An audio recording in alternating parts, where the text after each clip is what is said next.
For all the times that you rain on my parade, and all the clubs you get in using my name. You think you broke?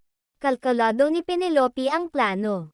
Ang kasabwat niya ay ang ex niyang si Alfred. Humihirit ito ng reconciliation pero tinapat niya itong wala nang mangyayari sa kanila, ngunit kailangan niya ito para sa isang plano ang mawala nga sa buhay niya si Franco. Pumayag ito na magpagamit. Ika nga sa isang kanta, some of them want to use you and some of them want to be used by you. Sa ikalawang kategorya bumabagsak si Alfred. Hindi pa nila nasasabi ni Franco sa kanyang ama ang tungkol sa relasyon nila. Ang sabi niya rito ay isang dinner ang ihahanda niya para ipaalam iyon sa kanyang ama. Paniwalang paniwala naman ito. May usapan sila ni Franco na dadalawin siya nito sa bahay niya ngunit nakatawag na siya sa sekretarya nito at sinabing huwag na munang magtungo si Beth at si Franco sa bahay niya sapagkat masama ang pakiramdam niya. Alam niyang pupunta pa rin ito dahil hindi siya nag-reply sa text nito. Gaya ng inaasahan niya ay tumawag ito at pinasagot niya sa cellphone niya ang kawaksi sa bahay at nagbilin siya ng mga sasabihin nito.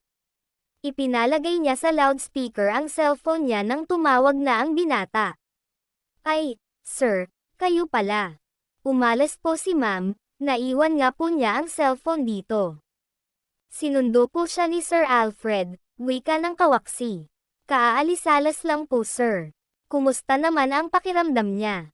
Ni ma'am po, okay naman po. Bakit, may sakit po ba siya? Alam mo ba kung saan sila pupunta? Hindi po, baka po sa unit ni Sir Alfred. Doon naman sila nagpupunta ni ma'am, Kahit noon pa po, doon madalas si ma'am. Saan banda yon, Beth? Ibinigay nito ang direksyon sa lalaki. Doon po yon, Unit 572. Nakapunta na rin po ako doon kapag may ipinapadala si ma'am doon. Nagpasalamat ang lalaki at nawala na sa linya. Nagtungo agad siya sa bahay ni Alfred.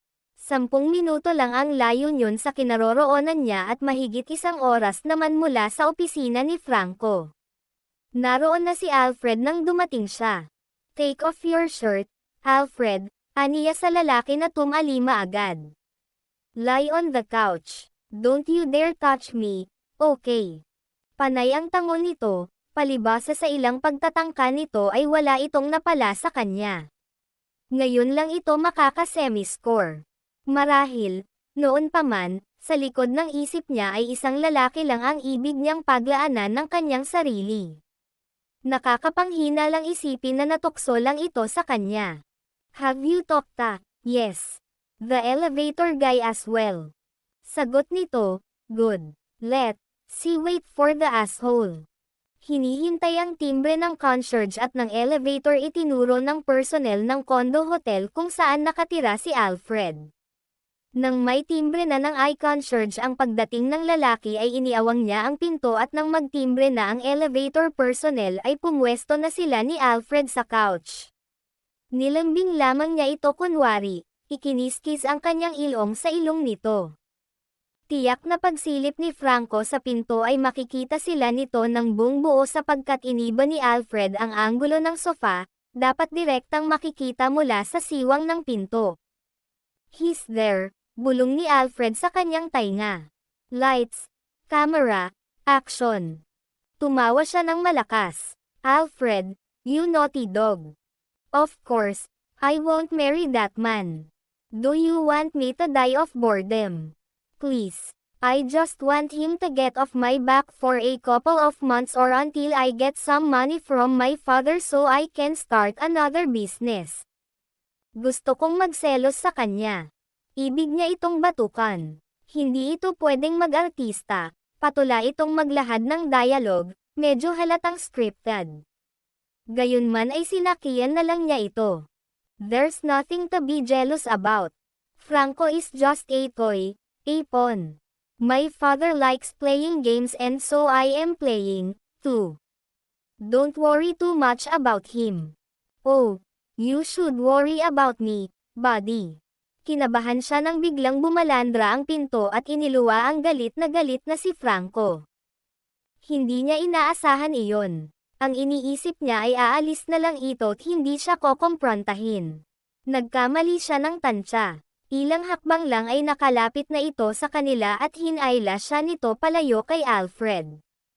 Franco, what are you doing here? Pinitserahan nito si Alfred, saka isinalya pabalik sa couch.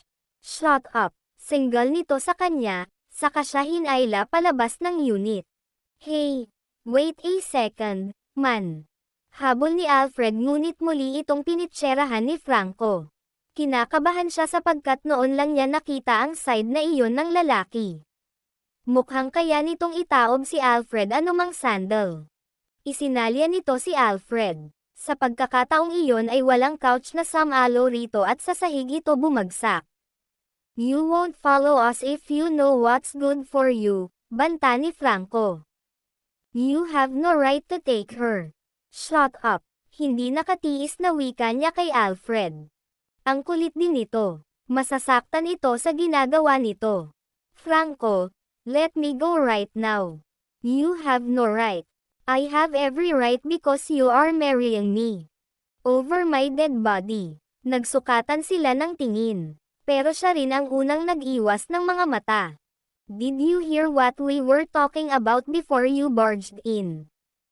Unfortunately. I'm sorry, Franco. I guess I need a new strategy. Iyon ang plano mo. Ibitin ng ibitin ang kasal at ang pagsasabi sa daddy mo para lang sa lalaking ito. It was working perfectly. Too bad, because he's going to find out tonight. Labis niyang ikinabigla ang sinabi nito. Pinakatitigan niya ito. The man was telling the truth, sasabihin nito sa kanyang ama ang lahat. What are you going to tell him? That we need to get married because you might already be pregnant. Gusto sana niyang pumiglas dito ngunit hindi niya magawa sapagkat nararamdaman niyang makikialam na naman si Alfred at baka sa maliit na pabor na hiningi niya rito ay mabasag pa ni Franco ang mukha nito. Tahimik siyang sumama rito. Sa elevator niya ito binulyawan. I am not going to marry you. Bakit? Ano ba ang napapala mo sa lalaking yon? I love him. Yet you gave your virginity to me. Naipit sa lalamunan niya ang sasabihin niya nang wala siyang maisip na ibalik sa sinabi nito. Hawak pa rin nito ang braso niya hanggang sa makarating sila sa parking area. Sa kotse nito siya napilitang sumakay. Pinaharurot agad nito iyon. I hate you. Well, you're just going to have to deal with it because you and I are going to be together for the rest of our lives. I don't want to marry him, Daddy. I don't. Please, please. Animo tinarakan ang puso ni Franco habang pinapanood niya ang pagsusumamo ni Penelope sa ama nito. Kitang-kita niya sa mga mata nito ang pagmamakaawa. It was strange that he was still standing there. Yet he felt like he had already died. Ganoon ba siya kasuklam-suklam sa paningin nito na halos maglumuhod ito sa harap ng ama nito para lang huwag niya itong pakasalan. He loved her. Natuklasan niya iyon nito lamang huli.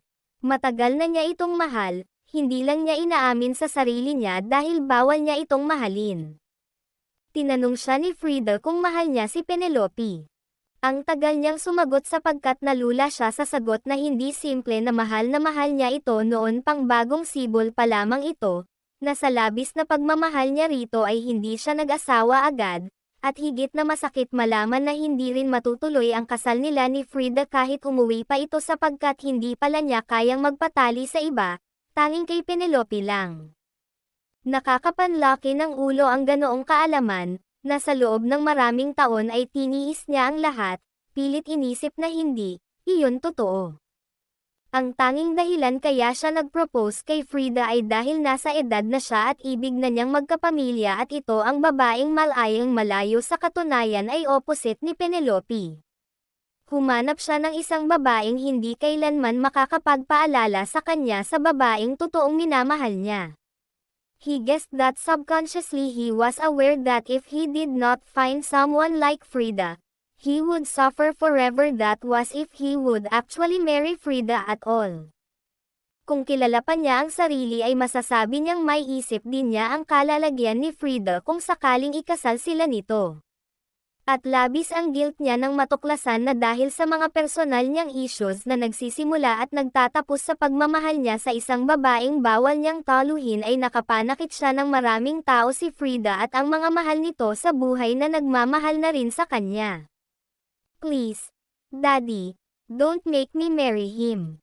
Dumilim ang mukha ng ama nito at sinabi sa kanyang maghintay lang daw siya sa ibaba. Alam niyang galit din sa kanya ang matanda. Hinarap niya ito, sinabi rito ang nangyari sa farm kaya alam niyang kakausapin din siya nito. At baka hindi lamang iyon ang gagawin nito, malaki ang posibilidad na tanggalin na siya nito sa trabaho. Natural lang ito, mauunawaan niya ito, sapagkat alam niyang mahal na mahal nito si Penelope at ngayon ay komplikado na ang lahat sa pagitan nila ng babae. Lumabas siya ng silid pagkatapos muling tapunan ng tingin si Penelope. Anong sama ng loob niya sa reaksyon nitong tila ba namatayan ito. Naghintay lang siya sa sala, hindi mapakali. Hindi niya iniisip ang kumpanya si Penelope lang. Marahil isa siyang hanggal na sa kabila ng nasaksihan niya at sa lahat ng kanyang natuklasan ay ibig pa rin niyang makasama ang babae.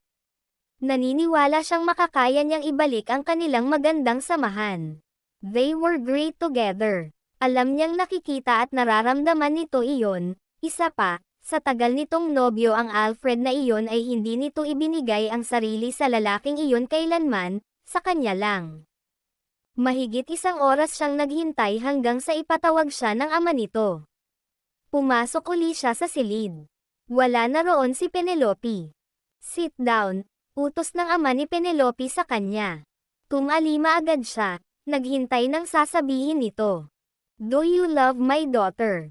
Yes, sir. Are you in love with her? Yes, sir. Pinagmasdan siya nito. Halos gadaliri na lang ang lapit ng mukha nito sa mukha niya. Since when? Since forever, I guess. Nagkibit ito ng mga balikat. I know. I've seen it in your eyes. Matagal na kitang hinihintay na magtapat sa akin kaya tuwing may bagong nobya ka ay nabibigla ako. Ipinadala ko kayo sa farm para magkaayos na kayo pero mukhang may kaunting aberya. She thinks you want ta. Marry her because you have ta. What, sir? You heard me. Narinig ka daw niya at nakitang kausap sa webcam ang nobya mo. Tinanong ka raw ng nobya mo kung mahal mo siya at hindi ka nakasagot. I did answer. I told Frida I was in love with Penelope. Kung nakinig siya, dapat kong nalaman niya ang sagot ko. Nanghina siya. Malinaw na iniba ni Penelope ang kwento nito sa ama nang sa gayon ay makakuha ito ng simpatsya. I guess she doesn't love me, sir. Bakit kailangan niyang palitan ang kwento? She said she left and didn't wait for your answer. Apparently, it took you a long time to answer. You know how dramatic women can get. Nabuhayan siya ng loob. Does she love me? Tumango ito. Since forever. Trust me. What about Alfred? Oh, please, child. Bigla siyang napangiti, animo ipinaghele sa langit.